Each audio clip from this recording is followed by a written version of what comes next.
take a photo with you just to brag to my family that I know people. Distinguished guests, ladies and gentlemen, my name is Wakiaga. I'm from the African Population and Health Research Center. I'm in the Human Development team. And I'm here to talk about our topic today and focusing on the aspects of gender because I'm a gender lead at FHRC. Now, I must confess, when Prof was talking, and those of us who come from the academia, we always defer to our seniors. When she started talking, I was like, maybe I should just fold my laptop and go back to the office because she clearly said everything, and that's what professors do. So now it's a very tough act to follow. A lot of what she has talked about, you will see them in my slide. But because I took an Uber na nimetumia pesa ya ofisi kufika hapa, so please just accord me the opportunity to share my slides, even if they are a repeat, please. I am confessing in advance. So just a brief introduction about our organization. We are a research organization. We consider ourselves a fearless research organization in Africa. We do research for Africa. We are African-led. We have two campuses, one in Nairobi and one in Dakar, Senegal. And what we do is similar to also what Prof does and the organization and the University of Nairobi, generating evidence so that that evidence does not sit on the shelf, but rather it is able to make impact, moving policy to action. Now, I'm sharing our vision there as well as our values because I think it really informs the discussion that we have here. So what we envision as FHRC and what we push for is to transform lives in Africa through research. And that is very key because, of course, we want to be able to be in that space where decisions are being made. And oftentimes we find that our voices are really missing from the conversation. And if we don't conduct research ourselves as Africans, someone else is going to conduct that research for us. And we definitely know how that will disadvantage us. So one of our values there is on fairness. And in the aspect of fairness, we talk about equity and inclusion. And that is the conversation that we are having today, to make sure that everything that we do really brings about equality within society, and especially in the African society. So as I had confessed earlier on, I'm beginning my cheat sheet to indicate some of what you have already had before. So when you look at those numbers, and they have been shared already, we find that when we look at contribution of women, 42 to 65% comes from the women in the labor force. And just allow me to share a little bit more about that. Just get on to my notes.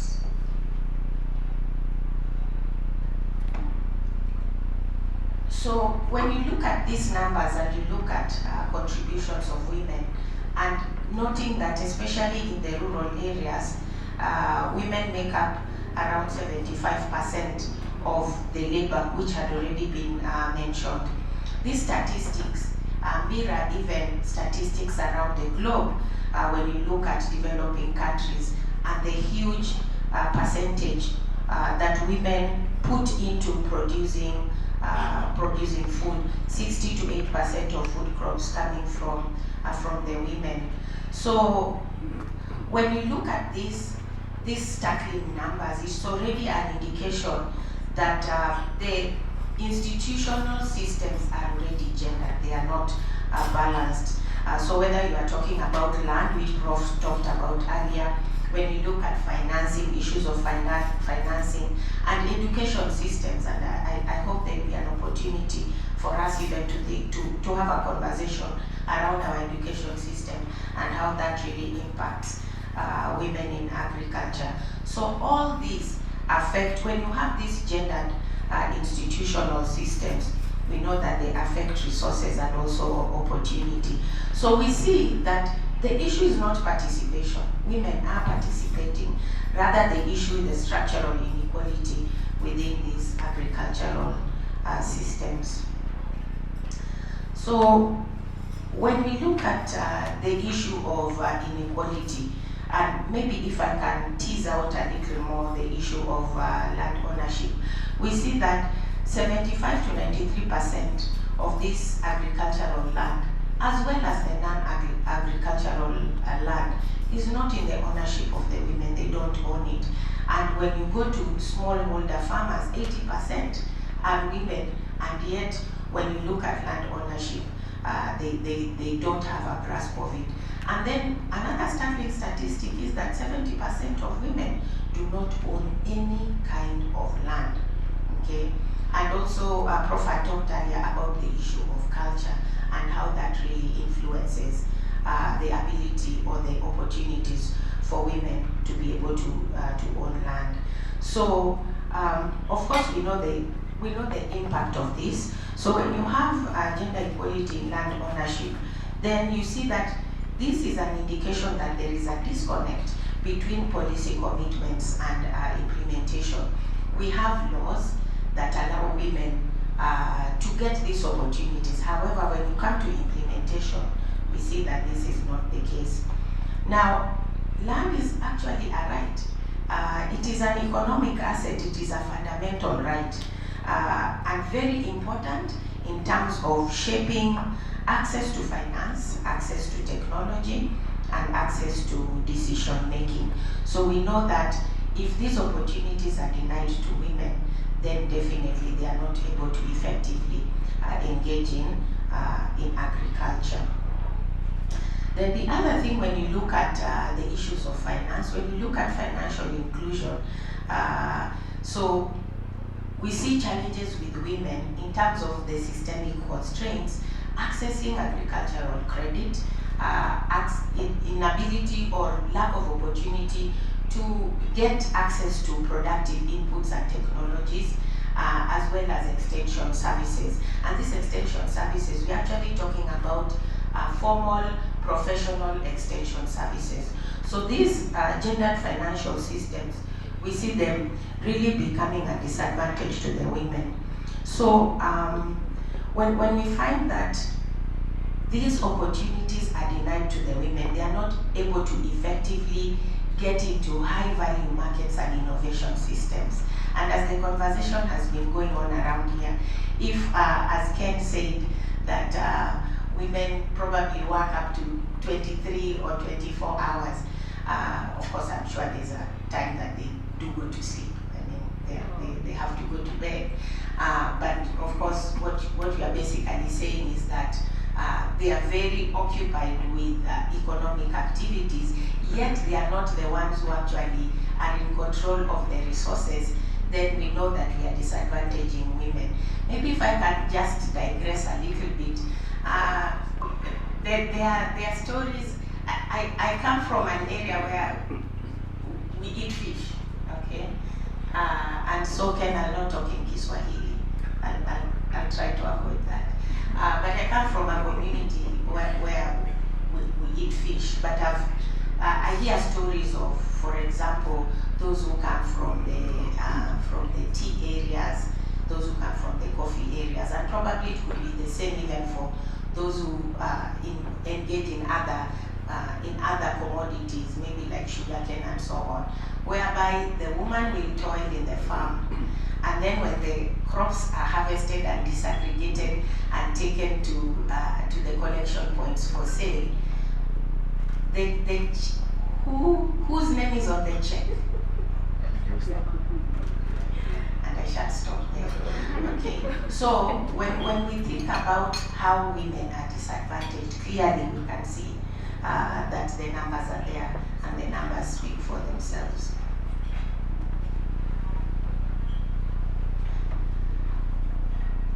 So this is probably my so looking at that nexus between education and agricultural empowerment, When we have education inequality,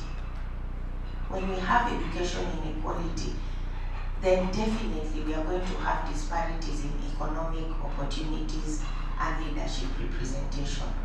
That one is a given. Because if you have inequality, it means already, when you have educational inequality, it means already both genders are not starting from the same starting point. One person is already ahead of the other. And I think I was asked to talk a little bit about the educational aspects, and I don't know if there'll be some further engagements on that. But there's been some studies we have conducted at APHRC looking at even in the classroom itself. When you look at the classroom, there was a research we did last year, 2024 to 2025, that was looking at the nexus between gender, pedagogy, and STEM in undergraduate programs in universities. And it was very interesting to see the kinds of conversations that were coming out of that study, whereby you find that when you look at STEM classrooms, you'll find that the young women are the ones who are matriculating less at a slower speed compared to the men. That is one. Their dropout rates are quite high compared to the men. And when they engage, even within the classroom, you'll find that there's a lot of stereotyping, there's a lot of bias, there's a lot of condescending language, even within the learning environment, from the lecturers themselves as well as fellow students. And even when they are conducting experiments, you find that the males are the ones who are going to be in the middle of conducting the actual experiment. But what do the females do? They are the ones washing the beakers, they are the ones washing the pipettes, they are the ones who are standing on the sidelines.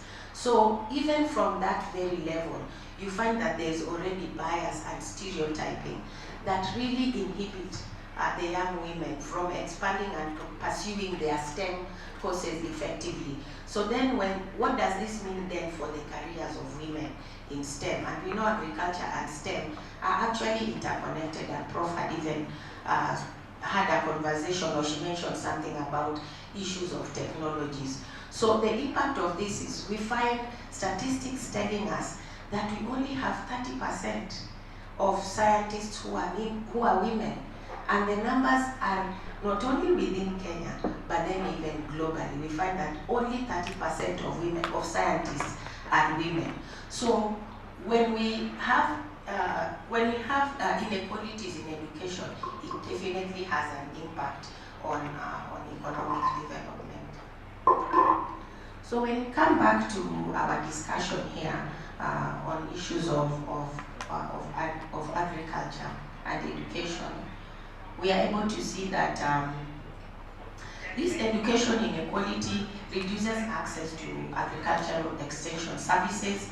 There's less participation of the women, especially in the cooperatives. And once again, let me digress. There is this story that was being shared about some farming activity that was happening in the coastal region. And the women had actually put money together in a cooperative, and it was running, I think, into millions. And then, we say he, she, isn't it? He, she, he, because we want everybody to be part of the conversation, isn't it? Am I talking to myself? No, you're talking. I'm talking, okay. So what happened here is that the men started complaining. They said, oh, we are not included. The women are the ones who are benefiting from this initiative. It was a farming initiative at the coast. And so the women decided, okay, because of the he, she, he, let us do what? Let us allow the men to come in. And within a very short time, that cooperative had disintegrated. Money had disappeared and the project had come to a halt. So really we see that when we talk about this whole issue of participation of the women, we have to make sure that it is in such a way that we empower not only the women but also the men to be able to have leadership structures that can empower them in their activity. Then there is also limited access to digital agriculture and financial technologies. And I've already talked about when you look at the education system and the kinds of disadvantages, especially in the areas of STEM, and how that continues to impact the graduates even when they get out of the universities and actually engage into these areas of agriculture.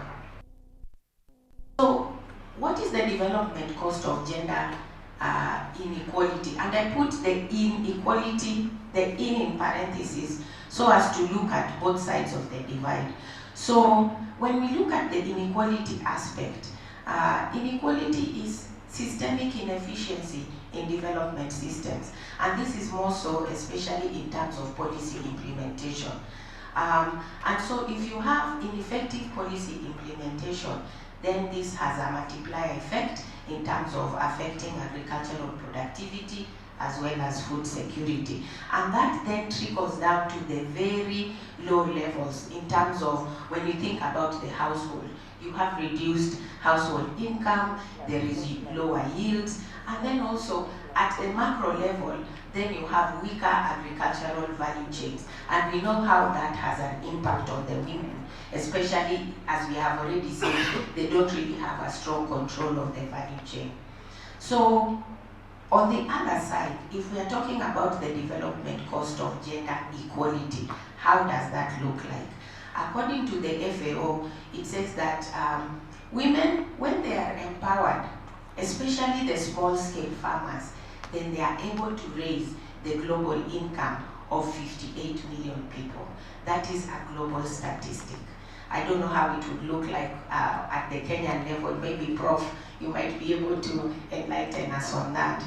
And then closing the gender productivity gaps is estimated to yield production gains. And this was for a case study that was done in Nigeria, Tanzania, and Uganda. And they found that when you close that gender productivity gap, then the production gains that are experienced are almost like 2.8%, as was in the case of the research that was conducted in Nigeria, 8.1 in Tanzania, 10.3 in Uganda. So actually the development cost can be, it's something tangible, it's something that can be calculated, it is something that can be determined. And then also, when there's emphasis on equality, then the monthly consumption is also expected to increase. And according to that research that was done, like 2.9% in Nigeria, 1.4% in Tanzania, and 10.7% in Uganda. So we propose, or we can kind of attribute or connect that this would be the same if the research was conducted in other places. So finally, what would it take to transform agricultural systems? What would it take? Number one big aspect would be dismantling socio-cultural norms, and Prof also talked about this. Re-examining women's land rights. Already the law is there, so I think the journey or the task for us is to make sure that the law is fully implemented. And usually when you talk about implementation, you also have to have accountability measures. So what would be the other side of it if communities, if families don't comply? There has to be a compliance mechanism. So I think that's probably one of the areas that we have a challenge. Gender responsive agricultural finance. These financial institutions, when they say they are supporting women, do they provide tools? Do they provide products that are that speak to the needs of the women. So looking into that. And then the other side of transforming agricultural systems is also looking at the systemic aspect. We've talked about issues of education, issues of training, digital inclusion. I remember when I was young, I know niko na Gen Z na millennials, but I'm in the earlier, let's see, wazee huko. So when I say when I was, there was one time I said when we were young, and I looked around me and realized I had younger people. So in my case, I remember when we were young, we used to have extension officers who would walk around and give advice. But nowadays, that is not the case. We tend to see those who are giving advice coming from either they are seed companies or they are companies that are engaged in crop protection. What is the danger of that? And if there are those who are from those companies, I'm not trying to kill your business. I'm just trying to, for us to think a little critically of the engagements. And for me, I'm talking a little bit from experience because I used to work with with a crop protection company. So you find that when you are going to give technical advice to farmers, and you are coming from a seed company or a crop protection company, whose agenda are you going to push? It's your agenda, isn't it? So when you are giving that advice, it is a very skewed advice, because of course at the end of the day, you are looking at your bottom line. Okay? So maybe for us, and the fourth estate community is very powerful in terms of amplifying voices. It's to advocate more for bringing back the government extension officers, okay, who are really unbiased in terms of the advice and support that they were providing to the farmers.